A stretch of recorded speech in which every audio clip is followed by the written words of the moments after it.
சமரச மையம், சட்டப்பணிகள் ஆணைக்குழு, இலவச சட்ட மையம் குறித்த விழிப்புணர்வு பேரணியில்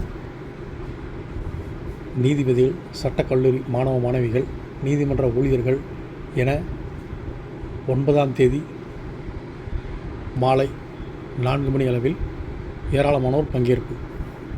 தேனி மாவட்டம் பெரியகுளத்தில் நீதித்துறை சார்பில் சமரச மையத்தால் எந்தெந்த வழக்குகள் தீர்த்து வைக்கப்படுகிறது என்றும், அதனால் ஏற்படும் நன்மைகள், சட்டப்பணிகள் ஆணைக்குழுவால் நீதிமன்றத்தில் எந்த விதமான நடவடிக்கை மேற்கொள்ளப்படுகிறது, இலவச சட்ட மையம் செயல்படுவது குறித்தும் விழிப்புணர்வை ஏற்படுத்தும் விதமாக பெரியகுளம் நீதிமன்றம் சார்பில் விழிப்புணர்வு பேரணி நடந்தது. இந்த விழிப்புணர்வு பேரணியில் தேனி மாவட்ட போக்சோ சிறப்பு நீதிமன்ற நீதிபதி கணேசன் பேரணியை துவக்கி வைத்து பங்கேற்றார்.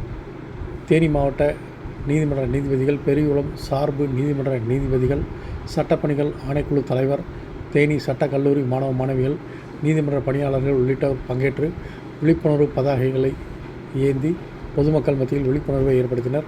இந்த பேரணியானது பெரியகுளம் நீதிமன்றம் முன்பு துவங்கி தென்கரை வள்ளுவர் சிலை வரை நடைபெற்றது.